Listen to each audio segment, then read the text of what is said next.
Déménagez en toute sérénité avec AGS, spécialiste du déménagement en Outre-mer. Numéro 1 dans les DOM-TOM, AGS offre des services de qualité. AGS expédie tous vos colis, conteneurs personnalisés ou partagés à des prix compétitifs et prend en charge le transport de votre véhicule depuis sa propre plateforme jusqu'à sa destination. AGS s'occupe de toute la documentation douanière. AGS, le meilleur conseil et le meilleur prix. Demandez votre devis gratuit sur notre site ags-déménagement.com. ags-déménagement.com.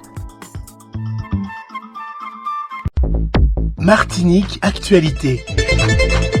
C'est un chiffre qui serre le cœur. 2700 bébés sont morts avant leur premier anniversaire en France en 2024. Mais ce qui choque davantage, c'est le fossé entre l'Hexagone et l'Outre-mer. 2 fois plus de risques de décès infantiles dans nos territoires ultramarins. En métropole, 3,5 bébés pour 1000 naissances n'atteignent pas leur premier anniversaire. En Guyane, c'est 9,7. À Mayotte, 9,2. En Martinique, 8. Autant dire que naître ici, c'est un peu comme jouer à la roulette russe avec la vie. L'INSEE pointe du doigt un cocktail explosif. Précarité, accès difficile aux soins, grossesse à risque. En clair, des mamans en galère, éloignées des parcours médicaux classiques, souvent jeunes et vulnérables. Et comme si ça ne suffisait pas, l'arrivée de Mayotte dans les stats nationales a fait grimper la moyenne nationale, tirée vers le bas par une réalité qu'on préfère souvent ignorer. Résultat, une France à 2 vitesses dès la naissance et une injustice silencieuse qui coûte des vies, trop de vies. Un couple de Français fait partie des 221 victimes de l'effondrement du toit de la discothèque Jet Set survenu le 7 avril à Saint-Domingue, en République dominicaine. Abdelhakim Boubazine, ancien président du groupe Altis aux États-Unis, et son épouse Elvira Malquier, marchande d'art, vivaient dans les Caraïbes avec leurs 3 enfants depuis plusieurs années.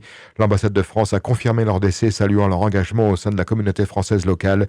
Une commission d'enquête composée d'experts nationaux et internationaux a été annoncée pour déterminer les causes de ce drame.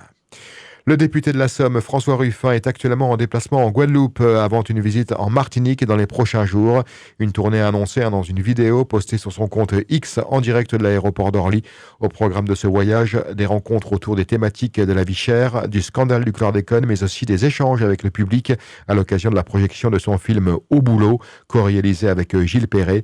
Une séance est notamment prévue ce vendredi soir au Cinester des Abîmes. François Ruffin, désormais membre du groupe Les Écologistes à l'Assemblée, entend dénoncer ce qu'il appelle une rupture entre les lois votées à Paris et la réalité vécue par les populations locales. Il a également pointé du doigt le coût excessif des billets d'avion entre l'Hexagone et les Outre-mer, qu'il considère comme un facteur de rupture des liens familiaux entre les 2 rives de l'Atlantique.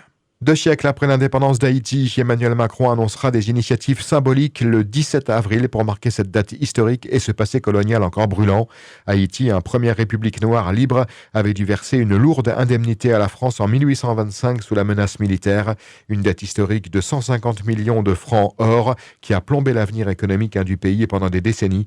Le président français veut faire vivre la mémoire de l'esclavage selon le gouvernement, sans encore parler de réparation officielle. Mais les attentes sont fortes alors que les voix s'élèvent en France comme en Haïti pour une reconnaissance claire de cette injustice. Ce soir, l'Université des Antilles à Shellshire accueille une conférence cruciale sur l'impact de la présidence Donald Trump sur la géopolitique mondiale, avec un focus particulier sur la Caraïbe. Jean-Claude Beaujour, avocat international et expert en géopolitique, animera cette session intitulée « La redistribution des cartes par le président Trump, quel enjeu pour la Caraïbe ?» Les discussions se concentreront sur l'évolution des relations entre les États-Unis et la région, mais aussi sur les engagements futurs de Trump vis-à-vis de la France et de l'Europe. Une occasion unique pour tous ceux intéressés par les enjeux géopolitiques actuels. Le rendez-vous est fixé entre 18h et 20h30 à l'amphithéâtre Michel Savat. L'entrée est gratuite. Dans moins d'une demi-heure, la bibliothèque municipale du François se transforme en un véritable temple de la littérature. À partir de 18h30, 2 auteurs, Richard Buneau et Jessie Bréarden, viendront défendre leur livre « Un monde inachevé » et « Au cœur de la famille ». Pour pimenter le tout, les 2 écrivains vont déclamer leur texte en personne.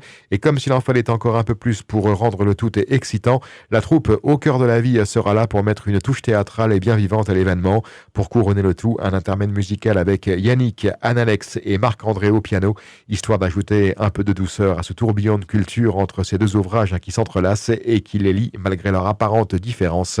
On écoute les auteurs Jessie Bréarden et Richard Buneau.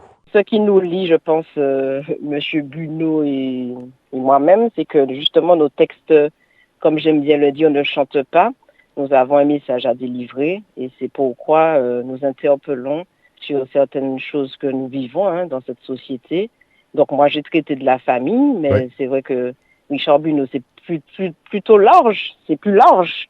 Il parle de plus de choses que moi. Moi, je l'ai vraiment centré sur la famille, mais c'est toujours des sujets qui touchent, des sujets qui gangrènent la société. Oui, je crois qu'on n'a plus rien à prouver. Hein. Depuis le Saint-Esprit, Rivière Salée, on a fait Chelchier de Foire, on revient par le François. Il y a d'autres municipalités qui sont déjà en contact avec nous.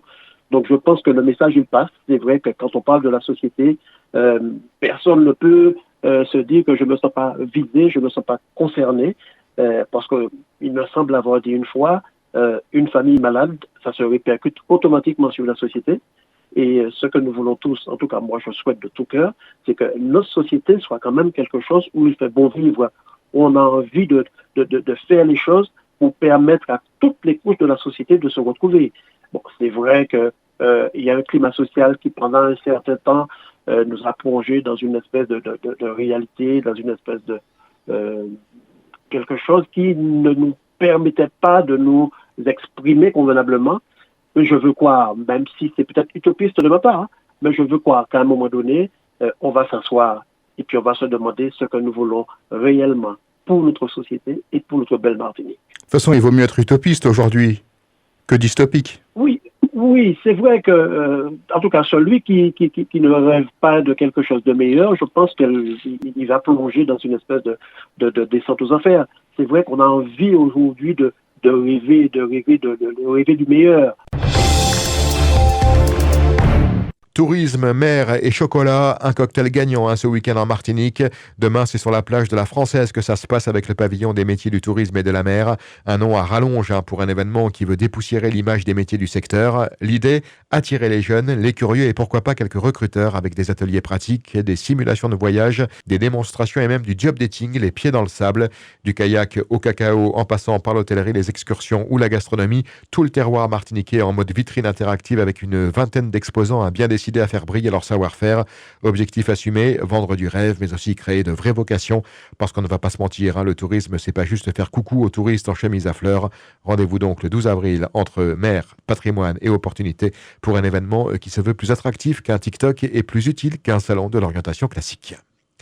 C'est l'événement musical de cette semaine. Paille remonte sur scène demain à Tropic Atrium pour un concert coup de poing intitulé AOP, appellation d'origine protégée.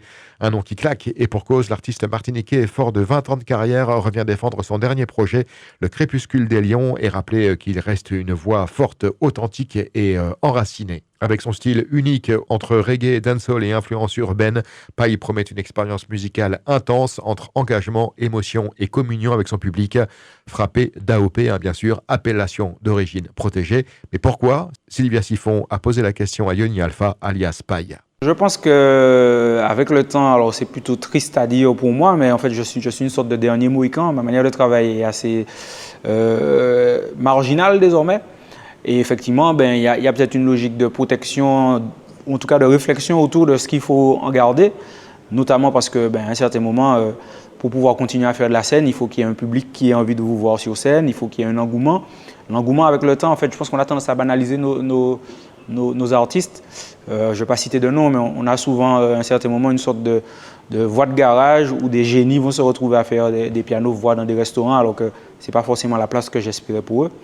Et donc du coup, oui, peut-être que les Martiniquais, et pas que les Martiniquais, les Antillais et les gens qui aiment la musique de manière plus générale, ont un travail à faire, une sorte de dépassement de fonction dans la manière de promouvoir la musique que l'on fait, s'ils l'aiment, bien sûr, parce que c'est finalement le prérequis premier. Et puis oui, réussir à en faire une viralité, à en parler autour d'eux, et puis à venir dans les événements, aux concerts, ce genre de choses-là. Parce qu'effectivement, on a beau croire que les artistes, parce qu'il y a un degré de notoriété, sont sur une forme de confort, de tranquillité. En fait, c'est une posture très, très, très fragile. Il suffit de 6 mois de creux pour qu'on passe de la première à la 160e place. Et moi, en 20 ans, j'ai eu la chance ou la malchance d'expérimenter le yo-yo à plusieurs reprises. Donc oui, il y a un moment où on peut mobiliser les gens avec ce genre de petits jeux de mots. Pas sûr que ça fonctionne, mais en tout cas, on aura essayé. Succès surprise pour le film Fanon de Jean-Claude Barny. Malgré une diffusion limitée à 70 copies, dont seulement 4 salles à Paris, le film franchit la barre des 23 872 entrées en quelques jours. Dans le détail, 19 023 spectateurs en métropole, 3 429 en Outre-mer et 1420 lors des avant-premières. Un raz-de-marée pour ce biopic consacré à Frantz Fanon, figure emblématique de la lutte anticoloniale. Ce n'est pas juste un bon démarrage, c'est une véritable insurrection mémorielle portée par un public en quête de récits oubliés. À travers Fanon, c'est tout un pan de l'histoire noire qui fait irruption sur grand écran. Jean-Claude Barny signe un acte de cinéma engagé, puissant et nécessaire. Et tout de suite, c'est l'agenda du week-end sportif avec Rémi Colbert. Bonjour à tous, on ouvre cet agenda avec la 22e journée du championnat de Régional 1. Toutes les rencontres se jouent ce soir à 20h. À noter que le leader, le RC Saint-Joseph, se déplace au Morne Rouge pour affronter le club péléen. Le second du classement, le club franciscain, est également en déplacement pour jouer la Lanterne Rouge, l'US Diamantinoise. Le troisième, le Golden Lion, reçoit l'avant-dernier du classement, le New Club.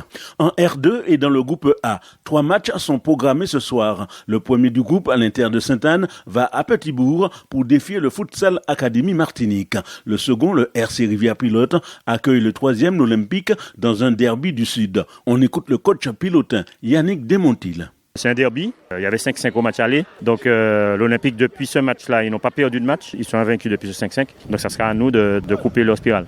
Le troisième match de ce soir, c'est le dernier du groupe, le Stade Spiritain qui reçoit le 7e, l'Éclair. Les autres matchs se joueront demain après-midi. Dans le groupe B, 3 rencontres sont prévues ce soir à 20h. L'Océanique reçoit l'Assaut, Real de Tartane, US Robert et l'Effort 4e du groupe se déplace à Sainte-Marie pour affronter le dernier, l'ASF. Les autres matchs se joueront demain à 16h. En basketball, on joue ce soir le second match des demi-finales retour des playoffs seniors masculins. Le rebond Pilotin 1 affronte l'USAC de Floréal au Palais des Sports de Beau-Séjour. À l'aller, les Pilotins l'avaient emporté 66-55. En beach volley, la plage de Grand-Anse au Carbet va recevoir dimanche à partir de 8h la 6e journée du championnat en double masculin. En course à pied, Sam Horizon 2000 organise ce dimanche au Saint-Esprit 4 épreuves. Le Sam Crase sur une distance de 32 km, départ à 6h. Le décollage 23 km, départ à 6h également. À 6h05, on s'élancera sur les 13 km du Pété-Pied et à 6h30, on prendra le départ du Sam Ponche, un 3 km 500. Les départs et les arrivées se feront au stade municipal André Kabyle. Toujours en course à pied, le marathon de Paris se déroulera ce dimanche. Plus de 50 000 coureurs sont attendus pour défier les 42 km 195. Parmi eux, on retrouvera l'équipe de la banane de Guadeloupe et de Martinique, composée de coureurs des îles Sœurs. Le Martiniquais Patrick Bonnet est le coordinateur de l'équipe. On l'écoute. Nous sommes 6 garçons, une femme justement, la personne de Daniel Zozim qui revient après des années de galère suite à un tendon d'Achille qui lui pourrissait la vie. Et puis nous avons le coach Luc Clérance qui sera avec nous. L'objectif de cette année, c'est quoi ? Il y a un challenge entreprise, justement à chaque fois nous sommes sur le podium par rapport au nombre et puis justement par rapport aux différents classements que nous réalisons tout un chacun et nous tenons justement à rester sur ce podium et s'il le faut à l'améliorer. Outremernews.fr, le site de l'actualité Outre-mer, 24 heures sur 24 et 7 jours sur 7. Retrouvez la chaîne Outremer News sur YouTube.